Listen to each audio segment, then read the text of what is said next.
started in this business 70, 80 years ago. And that time, we used to crank. It was an old Edison machine. We used to crank hard with bigger films, only 5 minutes.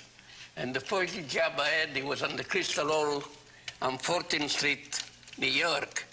A little later, we started with the Sun.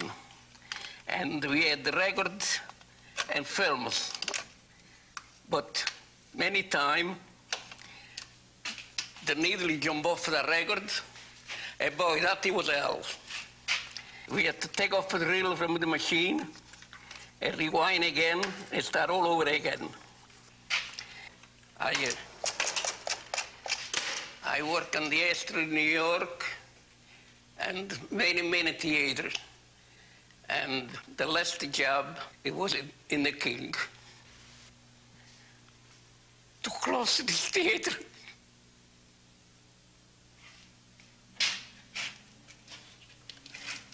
It's something that anybody can feel.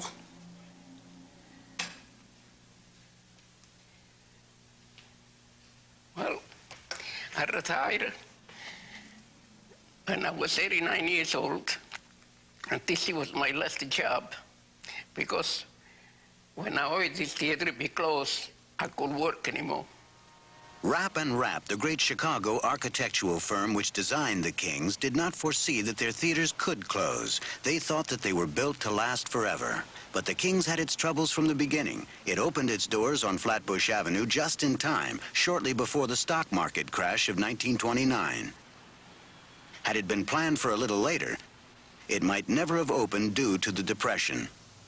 Loew's theaters built mighty fortresses and dream palaces, often in neighborhoods where most of the buildings were anything but palatial. Going to the Kings, the most lavish of Flatbush's theaters, was the next best thing to going to the city. And for several years, its films were accompanied by stage shows and vaudeville acts imported directly from the Capitol on Broadway.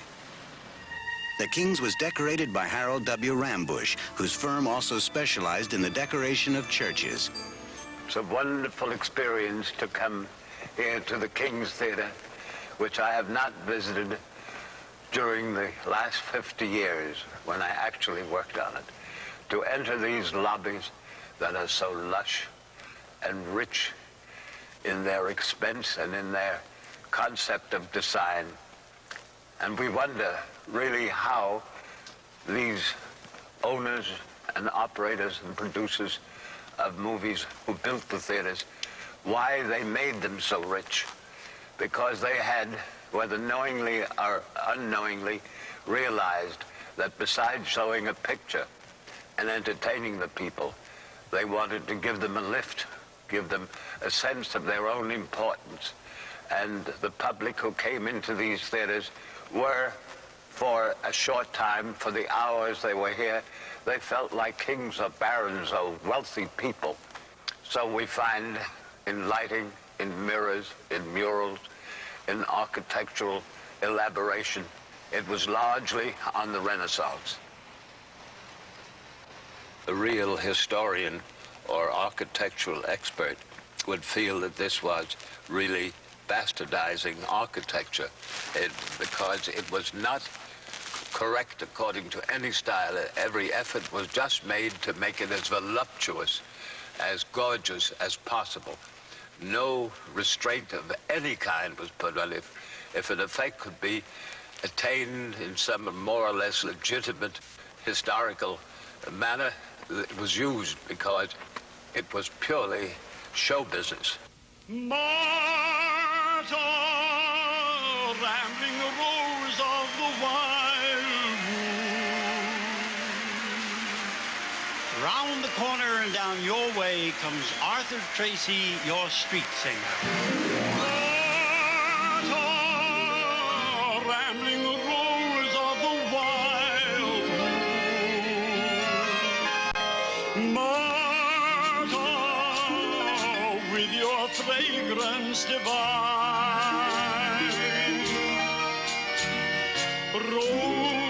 Rosebud of the days of my childhood, what watched you bloom in the wildwood, and I hoped you'd be mine.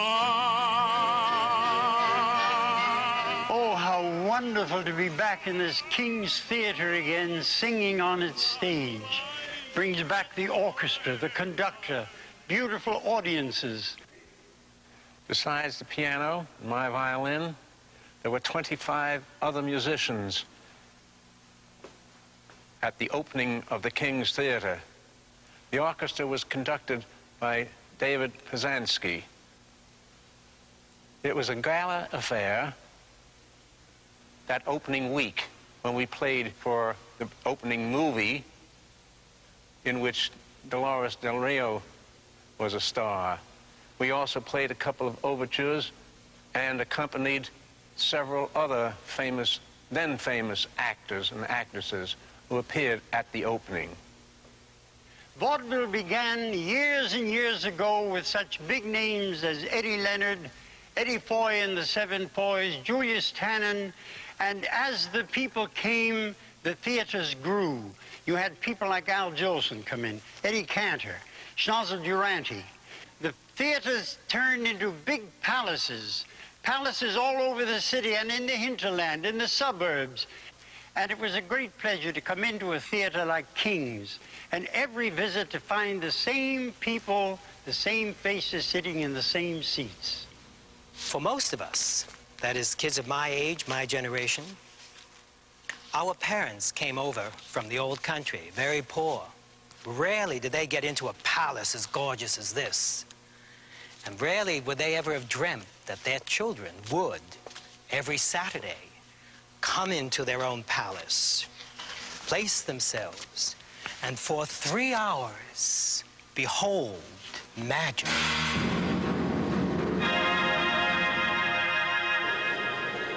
I'm standing in the middle of the organ lift here at Loew's King's Theater. The organ lift is the only thing that is left of the instrument. The organ which was here was known as a Wonder Morton because these theaters were wonder theaters, and as you can see, they really were wonderful. The organ was installed in 1929, about the time that the silent film era was ending. They were certainly one of the most intricate things that you can imagine. They were built specifically, of course, to accompany silent films. But since the silent film era was over, they were, of course, used for various other things. You couldn't believe the things that we were required to play. The popular music of the day, Tchaikovsky, Bach, whatever there was, that's what we had to do. You have to understand that this was the Depression, and where else, for 10 cents, could you be transported from the slums of East New York and Brownsville, where one street looked like another, where people weren't working, and you suddenly came into this magnificent edifice? Even in a gilded dream palace, you were often jolted back for a few minutes to the harsh realities of the world outside. Well-known personalities made pitches for worthy causes, the March of Dimes, the Will Rogers Fund, the unemployed. If you could afford the price of admission, then you were expected to shell out a few cents for those who could not. And in these cathedrals of the motion picture, the ushers took up the collection for these secular causes, as if you were in church. Thousands of unemployed men and women today are struggling to keep their homes and families together. Won't you help them by sharing your better fortune with them? Remember, sharing does not hurt like suffering. You got a horn of plenty at the movies in those days. You got Gable and Colbert in It Happened One Night, William Powell and Myrna Loy in The Thin Man. As second or B picture, you might get Gene Autry and Roy Rogers and their horses. Stormy days, wild seas lash the newsreel with the important events of the day and the trivia. The storm gods are angry. All over the continent, the And you got FDR, a great star at the Loew's Kings, the only president held over by popular demand on the screen of the newsreels for 3 terms. for their unfortunate... And the Oscars, the Academy Awards, Hitchcock, Jimmy Stewart. Thank you very much, sir. It's a great And thrill. with the double features and the newsreels, you got a cartoon and a travel talk. And Kitty's matinees on Saturday with serials. Not just Ginger Rogers, but Buck Rogers and Flash Gordon. And on other days, turkey raffles and dish night. Mama could have a set of 52 dishes at the end of the year if she came every week. And she did. And the home team, the Bums, the Dodgers at Ebbets Field, forever playing the Yankees. Going to the movies was a different ball game than it is today, when you only get a single feature, no gorgeous lobby to wait in if it's raining. And nowadays, it's one movie, and you're back out on the street again. I defy anyone of today's children to have that same type of emotion or feeling that we had of coming into a theater, which was in those days a theater, not a movie house. There was no TV. There was no competition. It cost you a dime, and you waited patiently from week to week until you could come into something like this. This place had such an effect on me, this Loew's Kings. I think I was 14, and I had started to go with girls, and this was my first date. I was living in Long Island, and I went to Sheepshead Bay to visit my cousin Sharon. And we were walking around, and this really cute guy came over and talked to us. And I was about 15, she was about 12, so right away I had the advantage. And he asked me out for that weekend. It was a Saturday night at the movies. So I said, fine, and I went. And we got to the theater. It was really, you know, it was really overwhelming. It was so beautiful and big inside, and he was so pleased with himself. I mean, it was like the two of us were going to the Roxy, you know, like something really terrific. So we got inside, and I didn't know where we were going to sit. But you know, it was the 50s. He was a chain smoker, so there was no question we had to go to the balcony. I would say that all my contemporaries, 10 years older, 10, 15 years younger, in coming to movies like this, was introduced to sex in the second balconies of theaters. You took the girl out, you brought her here, you had paid, you watched the film, and after about 15 minutes, you tried to cover both of yourselves with a blanket, and you started to maul her. But always one eye on the usher that he shouldn't catch you, that you shouldn't get a flashlight right on top of you. I realize it's not very romantic, but that's the way it started. Well, when he got done smoking, he started working on me. I got a little upset, and this guy's hands, you know, like going all... I let out with such a scream. I mean, you couldn't believe it. It like resounded in the place. It was like overwhelming. Everyone was like looking at us. I said, I want to get out of here. And he said, okay, let's go. I mean, it must have been a good picture, but I don't remember what it was. We got outside, and we looked across the street. He said, I want to make it up to you. I want to take you out for a soda or something. Calm down. So we looked across the street around here somewhere, and there was this little shop. He said, no, I'm going to take you to Schraft's. I mean, this was really terrific, right? This is the highlight of my life, Schraft's. I traced back psychologically. I even remember the film I went to see. It was 1940, and it was a film called Second Chorus with Fred Astaire and Paulette Goddard.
Is this an intermission for the Kings or the final reel? It could easily join the list of movie palaces already demolished or filled with multiple screen theaters, sterile cubbyholes which have destroyed the architect's design. Why aren't these people going to the movies? Well, they are, but just to see very few pictures. The studios used to turn out 500 features a year. Now the business is dependent on a few blockbusters. The product just isn't there to fill the theaters with new pictures every week. B pictures have been replaced by TV movies of the week. With many cinemas in the suburbs, a new style of moviegoing has evolved. Several theaters near the Kings have closed and are up for sale. The proof that the public still is magnetized by the types of magnificent decor once supplied by Rambush and movie palace architects has been evident in Atlanta, Oakland, Providence, and Columbus, where great old theaters have been saved and are now used as performing arts centers, which house symphony orchestras and dance companies. Flatbush is a neighborhood in continuing flux. Can such solutions work here? I've lived in the neighborhood for approximately 50 years. And I've seen many changes take place. And one of the things that really hurt was to see these beautiful theaters closing, particularly the Kings, which even today, I believe, inside is the palace that it was when they first opened it. And no question that the community suffered as a result of it, that the type of businesses, in many cases, that we were able to use before, haberdashers, ladies' specialty shops, were forced to move out because the activity just didn't exist. You see, I'm here already for a number of years while the Loew's King's Theater was open. We're never able to close before 3 o'clock in the morning. People first used to come out 3 o'clock from the late show. We're always thousands of people. During the day, at night, in the evenings, all the time. And since they closed, it's like quiet in the street, no lights around. We're missing the lights, we're missing the graduations there used to be for the children here. Yeah, I remember a few years back, the Loew King's Theater, I graduated there. And I know a lot of people, all my friends, my family, everybody graduated there. And every year since then, there's been a lot of crowds outside for graduations, like in the end of June. And the past couple of years, it just, it's been like, ever since it closed up, it's been dead over here now. We had a manager here, which I knew personally. Her name was Miss Pensica. And she invited many movie stars like Betty Davis, Joan Crawford, Jack Webb, Cesar Romero, Connie Francis, Connie Stevens. And when they came, the avenue was lit up, and the cars that loaded the streets up, they were double parked, triple parked, and you think that you were in California, where they're having the Academy Awards. It was such a beautiful sight.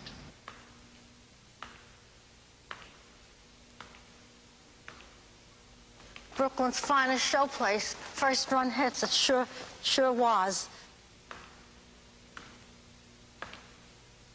Sad to see it not in operation. Everything about it is so magnificent. I used to feel like I was coming to work in a palace. I just lived here. I loved it. Look at these chandeliers. What happened to the chandeliers? Good heavens, you never saw not one light ever was out on these chandeliers. They were always serviced all the time. It's sad for me to see it this way. Without a lot of people walking through the aisles here in the lobby. There seems to be a leak there on that ceiling, on that side. You notice the white spots there? Yes, I know that's a leak. Yes. Sometimes I wonder if I ever should have retired. I really feel that I abandoned the ship. I feel terrible about it. I would never have let it been so neglected. It looks absolutely terrible. You remember having the light put in there?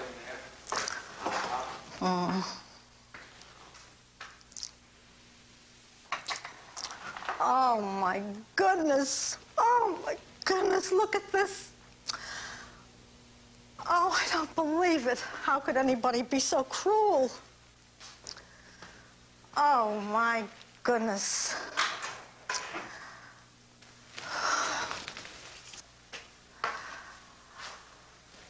This office was like a little dollhouse. I had trophies all over it, awards. The couch was here. The patrons, I'd invite them into this office to sit down and talk to me. Everybody that came into this theater was like a guest in my home.